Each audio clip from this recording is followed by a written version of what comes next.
Can you imagine driving a car from the 1950s that still starts today like it's brand new? In this video, you're going to discover the 7 most reliable American cars of the golden decade. True classic machines that not only defined an era, but were built to last over 1,000,000 miles. Let's revisit a time when mechanics were pure, engines were made of steel, not plastic, and every car had a soul. If you're a fan of indestructible classics, automotive history, and real American engineering, this video is for you. And while you're here, don't forget to leave a like and subscribe to the channel. It helps us keep bringing back more gems from the past that deserve to be remembered. Also, hit the bell icon so you don't miss any stories about these iconic vehicles that continue to amaze the world.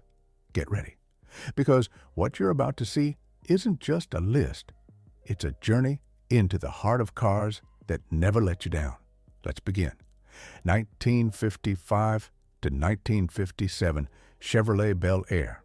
There was a time in automotive history when style, durability, and simplicity lived in perfect harmony. And if there's one car that personifies that era like no other, it's the Bel Air. Just saying the name brings a flood of memories for thousands of people. The Bel Air was originally introduced as a luxury version within Chevrolet's lineup, but everything changed in 1955. That year marked the beginning of the second generation, and with it, a revolution. For the first time, Chevrolet introduced its iconic 265 cubic inch small block V8. This engine didn't just outperform competitors, it ushered in a new era of mechanical simplicity and ease of maintenance. It was so well designed, so balanced, that many claim, without exaggeration, that with basic care, this V8 could go over 1,000,000 miles before needing a full rebuild. But it wasn't just about the engine. The Bel Air was reliable down to the smallest details. The 2-speed Powerglide automatic transmission was known for being nearly indestructible, and for those who opted for the manual version, they found a clutch that was smooth and a gear shift that was solid, delivering both long life and driving pleasure in equal measure. What's fascinating about this car is that it wasn't trying to be exotic or complicated.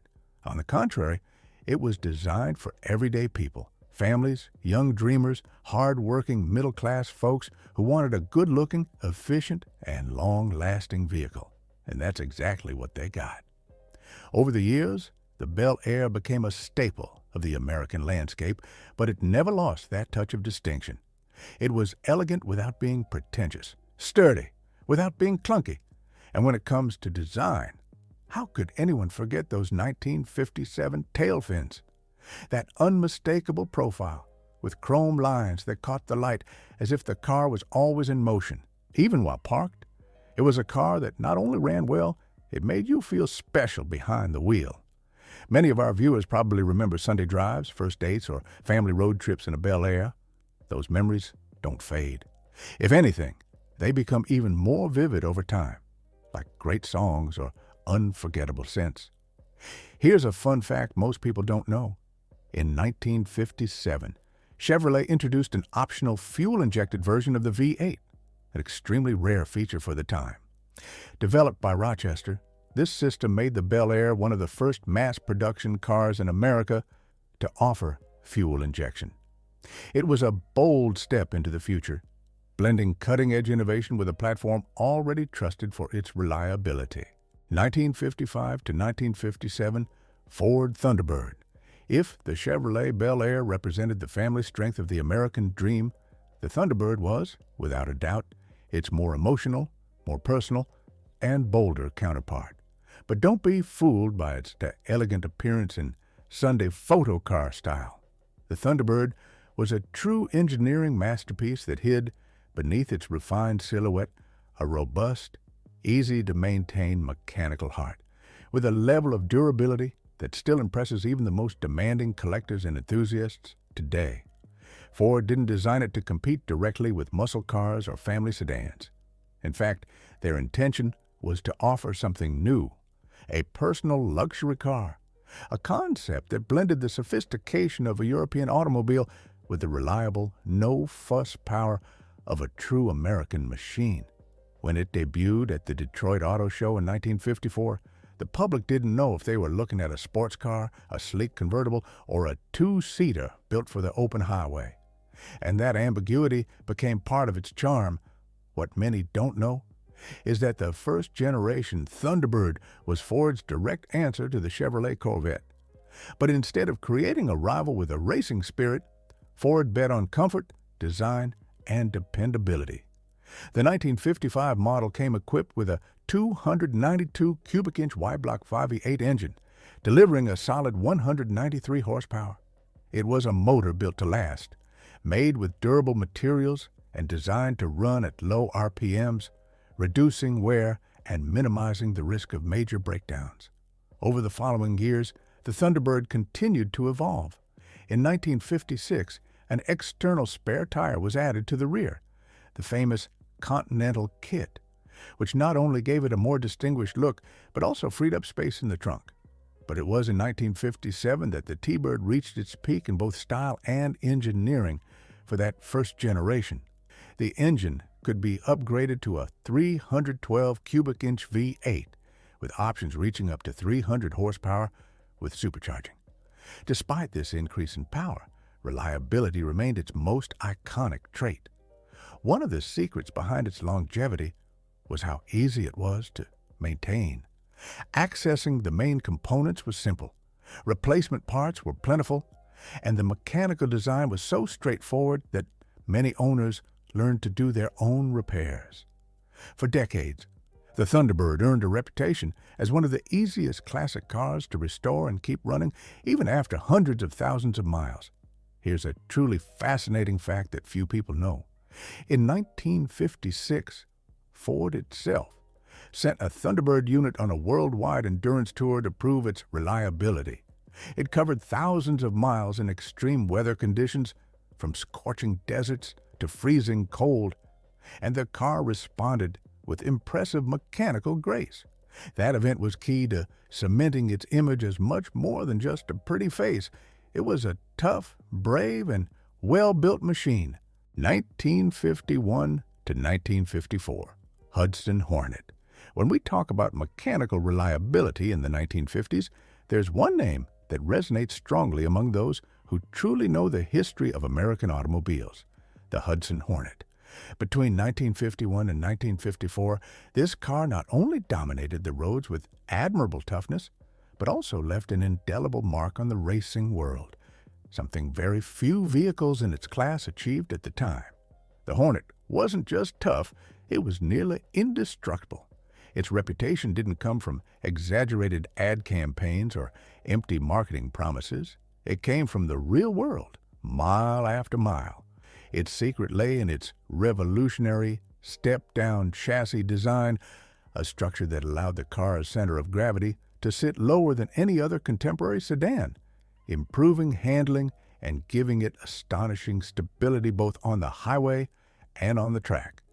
Under the hood, the Hornet came equipped with a 308 cubic inch inline-six engine, known as the Twin H power, when paired with dual carburetors. While it didn't roar like a V8, its torque was incredibly consistent, and its endurance made it legendary. This engine was a rock, so reliable, in fact, that many taxi drivers of the era chose it as their workhorse. And it wasn't uncommon to see Hornets surpassing 300,000 miles without ever needing a major rebuild, and while it was already impressive as a street car, its mythical status was cemented in the world of NASCAR racing. Between 1951 and 1954, the Hudson Hornet dominated the tracks, winning over 80 official races thanks to its agility, durability, and balance. A family sedan humiliating more powerful and lighter cars race after race. No other car on this list can boast that dual legacy, champion on the track and champion of long-term reliability. People who remember owning one or even just riding in one almost always highlight the feeling of solidity in every move. It was a car that felt glued to the asphalt, no creaks, no rattles. And that, for the 1950s, was an engineering feat. Here's a fascinating and unique detail about the Hornet. Unlike many other automakers, Hudson didn't cave to the pressure of releasing a V8 prematurely. Instead, they perfected their inline-six engine to the max. Why? Because they knew they already had something reliable, durable, and efficient in their hands. A bold move that time eventually proved right. Now, let me speak directly to you, the one watching this video. If you lived through the era of the Hudson Hornet, or if you owned one, you know firsthand what it feels like to drive a car built with soul, with good old American steel and not a single screw out of place. And if you never owned one, tell me, had you ever heard of a car that was both a racing idol and the most loyal road companion? Tell us in the comments. 1953 to 1962, Chevrolet Corvette C1. Some cars are born to be admired, others to be driven. And then there's a rare category of chosen ones that manages to combine both in an almost mystical harmony. The Corvette C1, born in 1953 and elevated throughout the 1950s, belongs to that sacred group.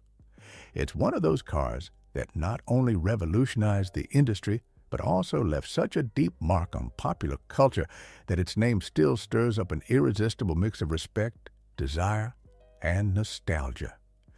When General Motors unveiled the Corvette as a prototype at the 1953 Motorama, the public's reaction was so overwhelmingly positive that there was no doubt it had to go into production. And so, the first mass-produced American sports car was born. But it wasn't just an exotic beauty with a fiberglass body, which already made it unique.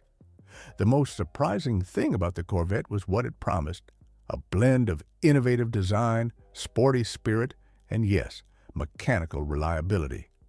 It's true that the early models, with the 150 horsepower Blue Flame inline-six engine, were more elegant than fast.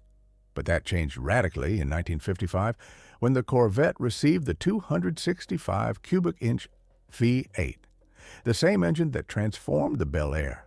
Paired with a 3-speed manual gearbox, it turned the Corvette into a true sports car and at the same time into a surprisingly easy-to-maintain, high-performance two-seater. Throughout the decade, Chevrolet kept improving the formula. By 1957, the V8 was available with fuel injection, reaching 283 horsepower. It was the first American car to achieve a 1 horsepower per cubic inch ratio, a milestone that catapulted it to legendary status. But what makes it stand out on this list isn't just its power, it's the reliability of the whole package. This was a car you could drive every day, take to the track on the weekend, and bring home without worrying about breakdowns. A true rarity at the time. And speaking of longevity, there's something almost poetic about seeing so many C1 Corvettes still running today, lovingly restored or even preserved in original condition, cruising the streets with the same confidence they had in the 1950s. Part of that longevity comes from the car's simple structure, accessible mechanics, and the passion it ignites in its owners, who go to great lengths to keep them alive. And they certainly succeed. Here's a little-known fact. The Corvette was nearly discontinued in 1955 due to low initial sales. But it was the personal commitment of Zora Arkus Duntov, a Belgian engineer who deeply believed in the car's potential, that saved the project. Duntov transformed the Corvette from a styling exercise into a true icon of American engineering. His technical vision and passion were so profound that he's now known as the father of the Corvette. Without him, this car would never have become what it was, and still is. 1950 to 1959. Oldsmobile 88. Some engines are born good, and then there's the Rocket 5.8 from Oldsmobile, a name that said it all: power, innovation, and above all, a level of durability that placed it among the most reliable of its generation. Throughout the 1950s, the Olds 88 was that rare car that combined elegance with strength. But what impressed most was its mechanical resilience. So much so that many are still on the road today, running their original engines after hundreds of thousands of miles. The story began in 1949 when Oldsmobile introduced its revolutionary 303 cubic inch 5.8. It was one of the first high-compression engines available in an affordable car, and its performance exceeded all expectations. In a post-World War II, America hungry for speed and dependability, the 88 quickly became a favorite among families, young drivers, and even law enforcement. It was fast, strong, and as mechanics of the era used to say, eternal if you took care of it. But beyond the engine, the Oldsmobile 88 was a masterclass in balance. Its body was solid, the mechanical components were simple and well distributed, and the suspension absorbed road imperfections better than most cars in its class. This combination meant that, even as the years passed, the car remained quiet, sturdy, and dependable. It was a road companion that rarely let you down. Here's a curious detail. Thanks to its reliable power and reasonable price, the Olds 88 became a favorite among early hot rodders and street racers. In a time when performance was usually reserved for the wealthy, this model delivered similar thrills without sacrificing durability. People used to say it was the car that got you to work all week and won you a race on Saturday night. It was also one of the first cars to feature the now famous Hydra-matic automatic transmission, which not only made driving easier, but also significantly reduced drivetrain wear, less friction, fewer problems, and more miles traveled without worry. Today, seeing a well-preserved Oldsmobile 88 is like finding a vintage book whose pages still carry the scent of the past. It's a time capsule that still runs and roars, with the same strength it had 70 years ago. And if you listen closely to that cold start of the Rocket 5.8, you'd swear there's more than steel and gasoline under the hood. There's history, there's heritage, and most importantly, there's a promise kept, the promise of a car built to last. 1955 to 1959 Chrysler Imperial.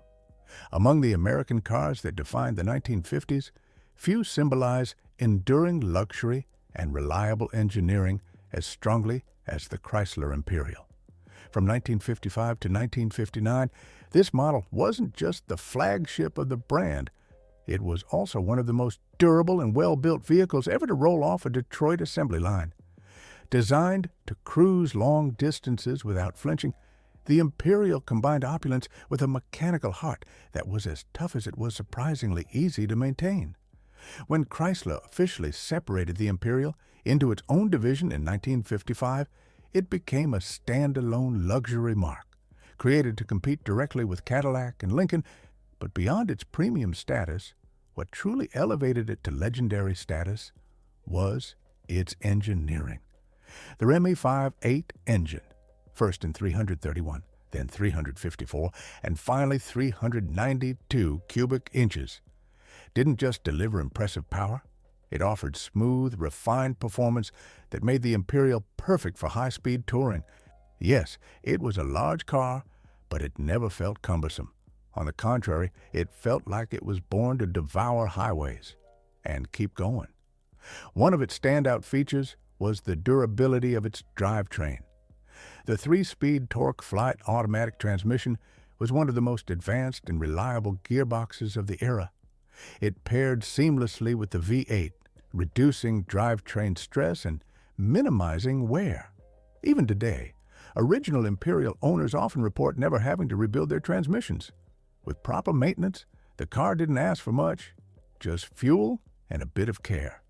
The chassis was also a marvel, wider, lower, and stiffer than most competitors, providing exceptional ride stability.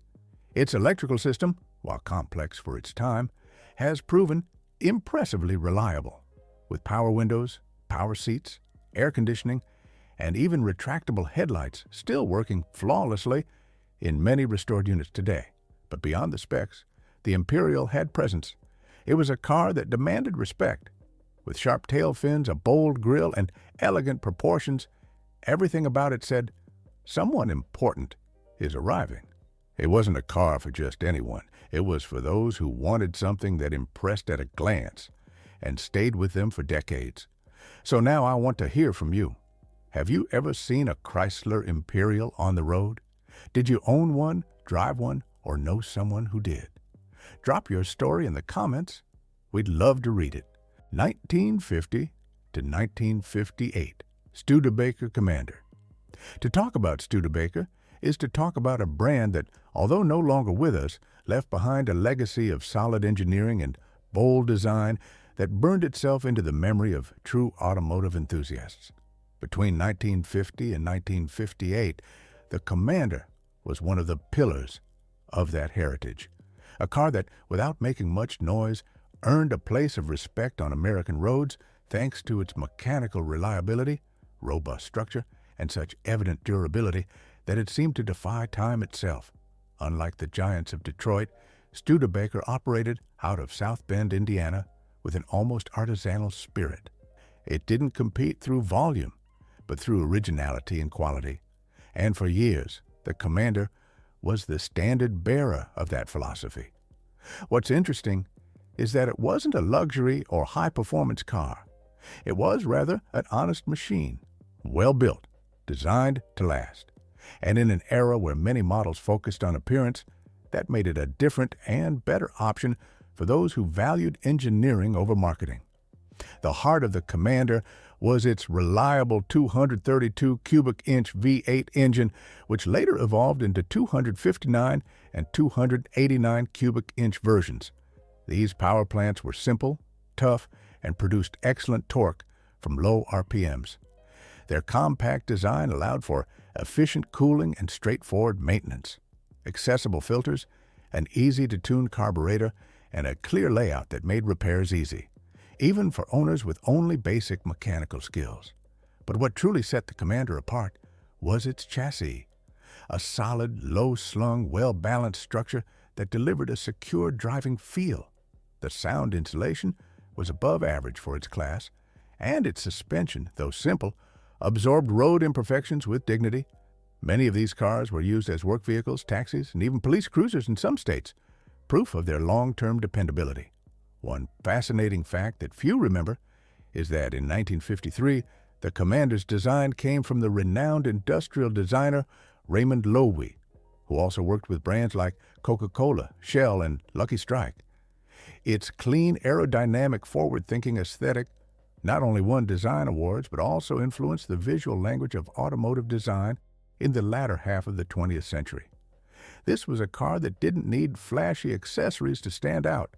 Its silhouette spoke for itself. And although Studebaker was always modest in numbers, its cars, like the Commander, had something that many big brand models never achieved: soul. These were vehicles that inspired trust. Many examples surpassed 250,000 miles without needing a full rebuild, which is impressive even by today's standards. So now tell me, which of these cars surprised you the most? Did you ever own one? Or do you dream of having one in your collection? We want to hear from you. Drop your story in the comments right now. Don't hold it in. This channel is yours too, and every memory you share keeps the passion for unforgettable classics alive.